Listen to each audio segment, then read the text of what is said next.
प्रिय विद्यार्थियों, पिछली ऑनलाइन कक्षा में मैंने प्रोफेसर हरिदत्त शर्मा द्वारा रचित सूची पर्यावरण अध्याय 1 के प्रथम 3 पद्यांश की व्याख्या, उसकी भावार्थ व्याख्या के बारे में बताया, उसकी उसके बारे में बताया। मैंने तीनों पद्यों में क्या क्या उसमें दिया हुआ था, क्या क्या बताया गया है, पर्यावरण से संबंधित क्या क्या बातें बताई गई हैं, ये मैंने आपको बताया। अब पद्यांश संख्या 4 से लेके अंतिम पद्यांश संख्या 7 तक आज मैं आपको बताने जा रहा हूं कि प्रोफेसर हरिदत्त शर्मा ने इसमें और क्या कहा है, कि मतलब उन्हें शुद्ध पर्यावरण अपनाने के लिए और कौन से नियम बताए हैं उन्होंने, कि शुद्ध पर्यावरण कैसे वातावरण में रहकर शुद्ध पर्यावरण को कैसे वातावरण में रहकर के पाया जा सकता है, हमें उसके लिए क्या नियम और कायदे अपनाने होंगे, हमें उसके लिए क्या आगे संदेश देना होगा। ये संदेश दिया है उन्होंने कि हमें क्या संदेश अपनाना होगा।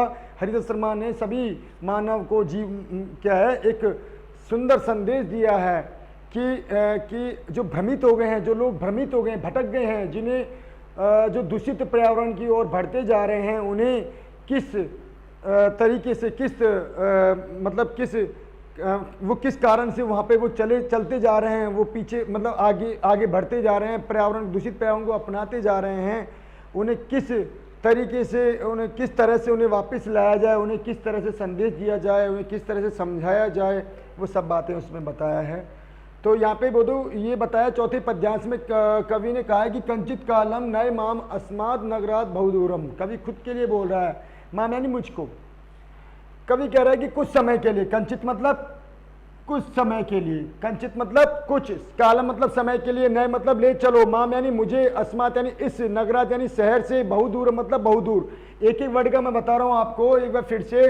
कंचित यानी कुछ, कालम यानी समय के लिए, कालम नए मतलब ले चलो, माम यानी मुझको, अस्मात यानी इस, नगरात यानी शहर से, बहुदूर मतलब बहुत दूर। प्रपश्यामी मैं देख रहा हूँ, ग्रामांत मतलब गांव की सीमा पर, गांव की सीमा पर, अंते गांव की सीमा पर, निर्जन यानी झरने, नदी यानी नदियां, पय मतलब तालाब, पूर्व मतलब भरे हुए तालाब, पूर्व मतलब भरे हुए तालाब देख रहा हूँ।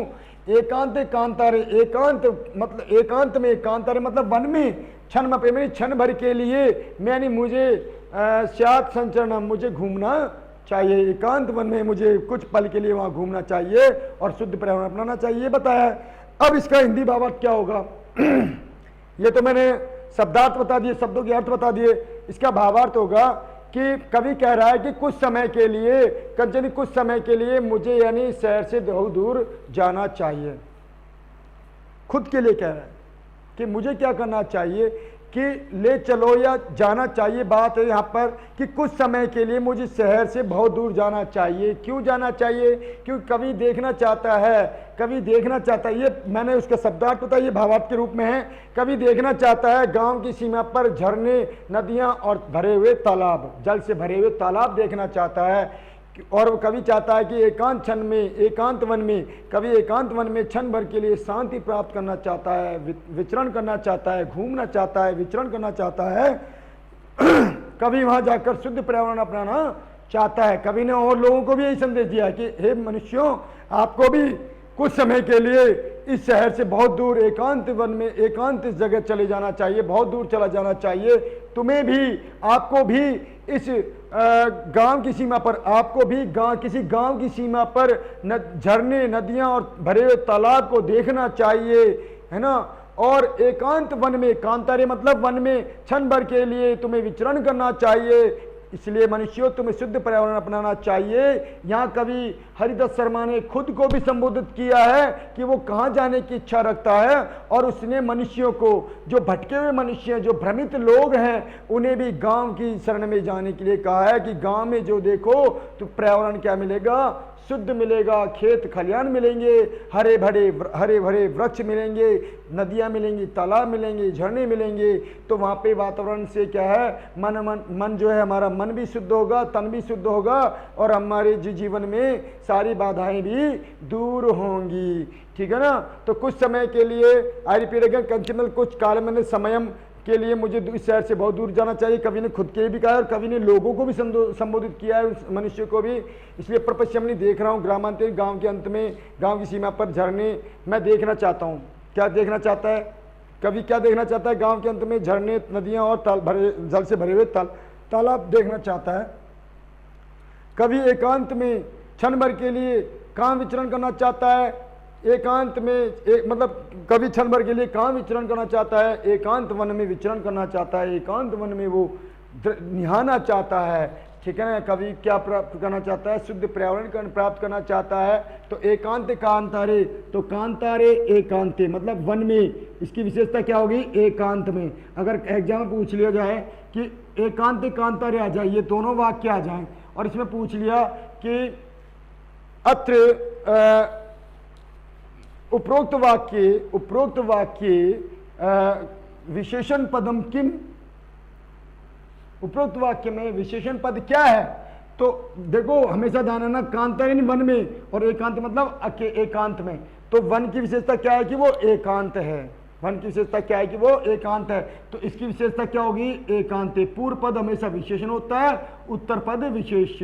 पूर्व पद क्या होता है बच्चों, विशेषण, और उत्तर पद विशेषण। पूर्व पद विशेषण, उत्तर पद विशेष्य। विशेष्य मतलब संज्ञा या सर्वनाम की विशेषता प्रकट, जिसकी विशेष्य मतलब संज्ञा या सर्वनाम। कांतारे मतलब वन, वन क्या है, संज्ञा है।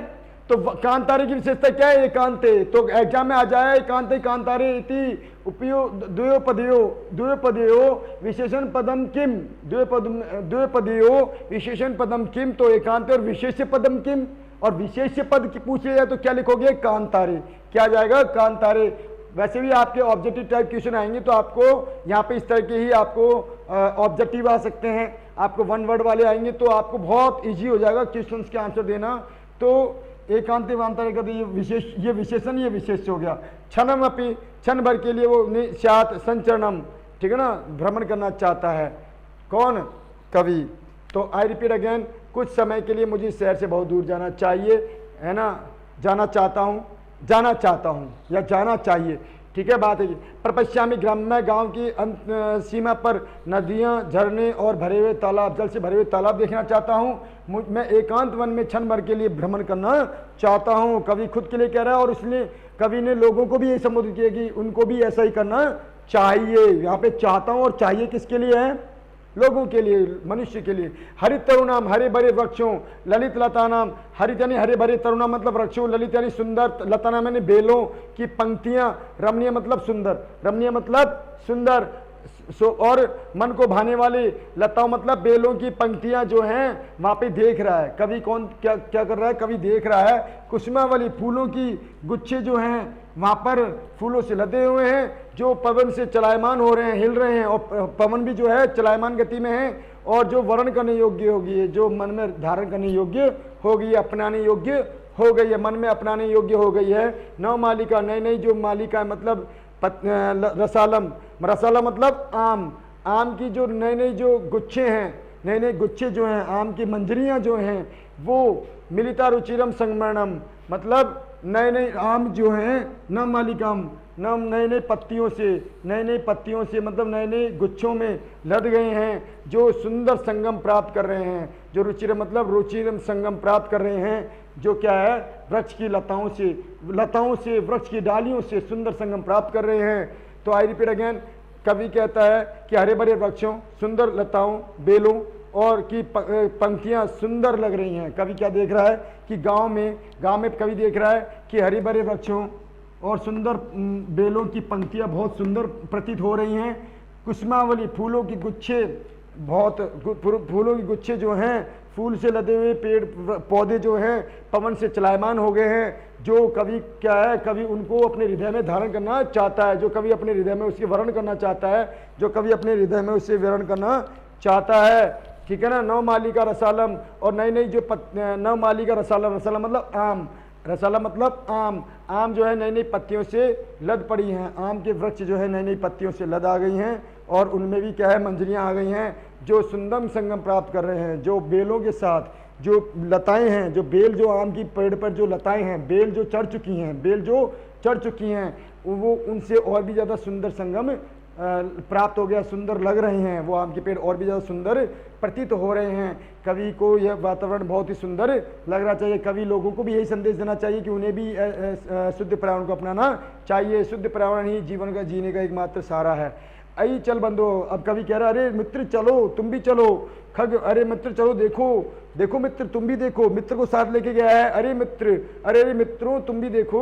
खग कुल कलरव कुंजित वन देशम, ये जो वन प्रदेश जो है, वन प्रदेश, वन देशम मतलब वन प्रदेश जो है, खग, खग यानी पक्षियों के कुल, खग कुल मतलब पक्षियों के कुल से, कलरव मतलब गुंजायमान हो गया है, गुंजित हो गया है, पक्षी गुंजित हो रही हैं, पक्षियां जो गूंज रहे हैं, भंवरे है ना, पक्षी चहक रहे हैं, पक्षी जो है चहक रहे हैं, गुंजायमान गुंजित हो गए हैं। वन प्रदेश जो है पक्षियों के समूह से चहक उठा है, ठीक है ना। अर्थात पक्षियों का कुल मतलब पक्षियों का समूह जो है कलरव मतलब शोर करते हुए दिखाई दे रहे हैं वन प्रदेश में, मतलब वन पेड़ों के जो समूह में, वन देशों मतलब पेड़ों के, बड़े बड़े पेड़ों के समूह में, अर्थात जंगल में, किसी वन में, गांव के आसपास वन भी है। वन में कवि क्या देख रहा है, अरे अपने मित्रों को कह रहा है कवि, अरे मित्रों तुम भी देखो, चलो देखो, तुम भी देखो, चलो चलो देखो, देखो पक्षियों का समूह जो है ना इस वन प्रदेश में कलरव मतलब शोर मचा रहे हैं। कितने सुंदर लग रहा है इस वन प्रदेश में, पक्षी जो है चहक रहे हैं,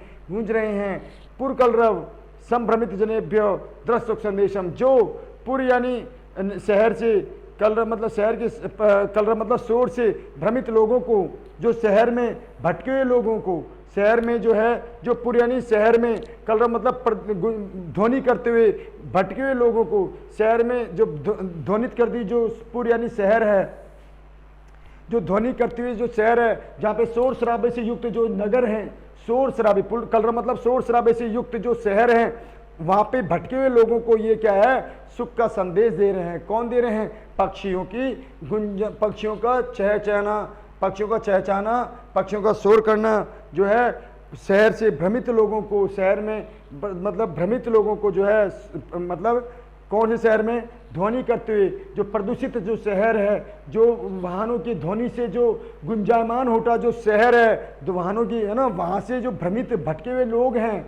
जिनका मन पिसता जा रहा है, जिनका तन सूखता जा रहा है, वो लोग जो हैं उन लोगों को सुख का संदेश प्रदान कर रहे हैं ये पक्षी। मतलब कौन, इस वन प्रदेश में गूंजने वाले पक्षी, इस वन प्रदेश में चहकने वाले पक्षी जो है उन लोगों को क्या कर रहे हैं, ये सुख का संदेश दे रहे हैं। चाक चक्के जालम, हमें कवि कह रहा है कि चाक चक्के जालम, चकाचौंध भरे जाल में, इस चकाचौंध भरी दुनिया से बाहर निकलना चाहिए और इस जीवित रस हरणम, और कुरियान जीवन ने, कुरियात मतलब करना चाहिए, जीवित रस हरणम, इस सुंदर जीवन का हमें क्या करना चाहिए, इस ग्रामीण जो परिवेश में पले बड़े सुंदर जो वातावरण में, उसका हमें हरण करना चाहिए, उसको अपनाना चाहिए, हमें शुद्ध पर्यावरण अपनाना चाहिए। इस चकाचौंध भरी दुनिया से निकल करके, मनुष्य कवि कह रहा है कि हमें इस चकाचौंध भरी दुनिया से निकल करके इस जीवन का रस हरण मतलब जीवन को जो है सुंदर ग्रामीण जीवन को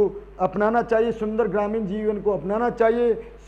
वन मतलब अर्थात, और इसके अलावा मतलब कवि ने कहा है कि चकाचौंध भरी जाल से, इस चकाचौंध भरी दुनिया में, शहर की चकाचौंध भरी दुनिया में, शहर बड़े बड़े नगरों की, बड़े बड़े महानगरों की, शहरों की चकाचौंध भरी जाल में कुरिया मतलब मनुष्य को नहीं पिसना चाहिए, मनुष्य का हरण नहीं होना चाहिए। अर्थात उन मनुष्यों को ग्रामीण जो कि ग्रामीण के आसपास, गांव के ग्रामीण जीवन को अपनाना चाहिए, ग्रामीण जीवन के आसपास की दुनिया को अपनाना चाहिए। वहाँ देखना चाहिए कि वो भी वहाँ पे कितना सुंदर जो ग्रामीण जीवन जो है कितना सुंदर दिखाई देता है, वहाँ पे रहन सहन करने मतलब जो वहाँ के आसपास का वातावरण कितना सुंदर होता है। वहाँ के वातावरण को अपना करके उन्हें शहर में भी यही बात मतलब इसी शहर में भी इसी नियम को अपनाना चाहिए। अर्थात उन्हें शहर में भी मतलब जो है सुंदर जीवन जीने का आदी होना चाहिए, क्योंकि शहर की जो बड़े बड़े शहरों में बड़े जो लोग हैं वो चकाचौंध भरी दुनिया में ग्रसित हो गए हैं, चकाचौंध भरी दुनिया में,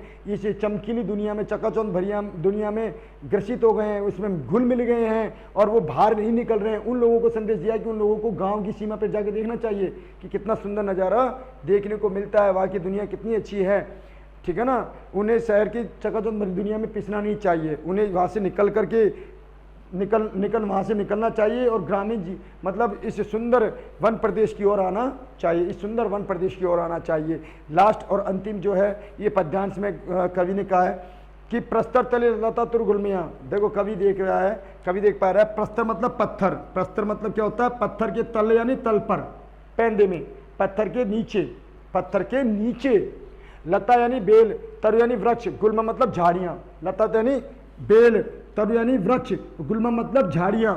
लता च लता नाम च तरुणाम च गुल्माश्च, है ना। ये कौन सा हो जाएगा, दिगु ये द्वंद्व समास हो जाएगा, लताश्च तरुणाम च गुल्माश्च, ठीक है ना। लता तरु गुल्माश्च, लता तरु गुल्माश्च। तो यहाँ पर देखो पत्थर के तल पर, पत्थर के पैंदे में, पत्थर के नीचे, लता यानी वृक्ष, तरु यानी वो लता यानी बेल, तरु यानी वृक्ष, गुल्मा मतलब झाड़ियाँ, भवंतु पिष्टन नहीं पिसनी चाहिए। मतलब जहाँ भी देखो वृक्षों का हरण हो रहा है, वृक्ष की कटाई हो रही है, पेड़ काटे जा रहे हैं, पेड़ काटे जा रहे हैं, दुनिया भर के पेड़ जो हैं नए नए रंग फलों फूलों के बड़े बड़े पेड़ जो हैं वो काट रहे हैं, उन्हें काटा जा रहा है और उनकी जगह क्या निर्माण हो रहा है, पत्थर भरी दुनिया को अपनाया जा रहा है, अर्थात मकान बनाए जा रहे हैं। वहाँ पे भी नए नए मकान बनाए जा रहे हैं, पत्थर ही पत्थरकालीन दुनिया हो रही है। प्रस्तर मतलब पत्थरकालीन दुनिया हो गई है, ठीक है ना। किसको काट करके, बेलों को, वृक्षों को और झाड़ियों को काट करके वहाँ पे मकान बनाए गए हैं, है ना। ऐसा नहीं होना चाहिए। अर्थात प्रस्तर के तल पर कवि संदेश दे रहा है, कवि क्या संदेश दे रहा है कि पत्थर के तल के नीचे, पत्थर के नीचे इन वृक्षों को, इन लताओं को, इन वृक्षों को, इन झाड़ियों को पीसना नहीं चाहिए, इनको काटना नहीं चाहिए, इनका हरण नहीं होना चाहिए, हनन नहीं होना चाहिए, इनको नष्ट नहीं करना चाहिए। पाषाणी सभ्यता निसर्गे कामेनो जीवन मरणम, है ना। पाषाणी पत्थरकाली सभ्यता जो है संसार में, हमें इस संसार में, इस निसर्ग मतलब संसार में, निसर्ग मतलब संसार में, कवि कहता है हमें इस संसार में पत्थरकालीन सभ्यता को नहीं अपनाना की कामना नहीं करनी चाहिए, है ना। कामे मतलब कामना नहीं करनी चाहिए। और जीवन मरणम मतलब जो जीवन मरणम, पाषाणी सभ्यता निसर्ग कामियों ने यहाँ पे कि पत्थरकालीन सभ्यता का निसर्ग इस संसार में पत्थरकालीन सभ्यता को नहीं अपनाना चाहिए, ठीक है ना, नहीं अपनाना चाहिए। मानव के लिए कवि कह रहा है कि पाषाणी सभ्यता निसर्ग कामियों ने भवंतु नहीं होना चाहिए। मतलब पाषाणी कालीन सभ्यता इस संसार में हमें करणीयम कर दो, कामे नो करणीयम, ठीक है ना, नहीं करना चाहिए। कि कवि कह रहा है कि इस पत्थरकालीन सभ्यता, इस संसार में हमें पत्थरकालीन सभ्यता की कामना नहीं करनी चाहिए, हमें मानव के जीवन की कामना करनी चाहिए। हमें कवि कह रहा है कि मानव के लिए जीवन की कामना करनी चाहिए, न कि उसके जीवित रहते हुए मरने की कामना करनी चाहिए, ना कि उसके जीवित रहते हुए मरने की कामना करनी चाहिए। हमें शुद्ध पर्यावरण अपनाना चाहिए। आई रिपीट अगेन कि मैं यहाँ से फिर से बता रहा हूँ, कवि कह रहा है कि पत्थर, ये लास्ट के दो, अरे बंधुओं मित्रों चलो इस गांव की देखो सीमा के बाहर देखो, गांव की सीमा के आसपास देखो, पक्षियों का जो पक्षियों के समूह जो है का जो चहचहाना है, पक्षियों का जो पक्षी समूह का जो शोर है इस वन प्रदेश में कितना सुंदर लग रहा है, शोर कितना सुंदर लग रहा है, वो गूंज रहे हैं, है ना। पुल कलरव जो शहर के जो ध्वनि से भ्रमित लोगों को वो हमें सुख संदेश देना चाहिए, हमें सुख का संदेश देना चाहिए। कौन कह रहा है, कवि अपने मित्रों कह रहा है कि हमें शहर से भ्रमित लोगों को, हमें शहर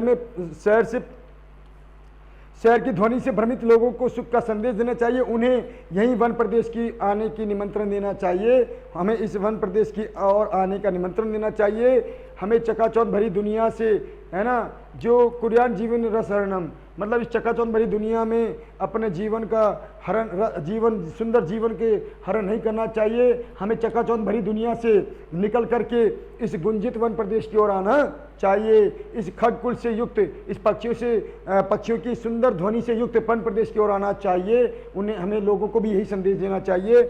पत्थर के तल पर लता गुरुम तलमा, पत्थर के तल पर लता मतलब कवि कह रहा है कि पत्थरों के तल पर, पत्थर के नीचे जो है बेल, वृक्ष, झाड़ियों को पीसने की कामना नहीं करनी चाहिए, उन्हें नहीं पीसना चाहिए, उन्हें अच्छा इनको काटना नहीं चाहिए, इनको नष्ट नहीं करना चाहिए।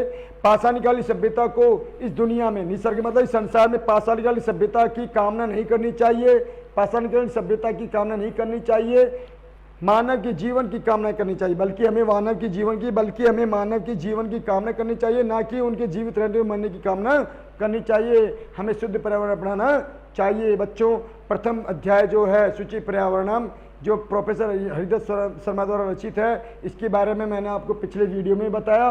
और बच्चे जो शेष जो पद्यांश हैं उसका मैंने आज व्याख्या भी की है।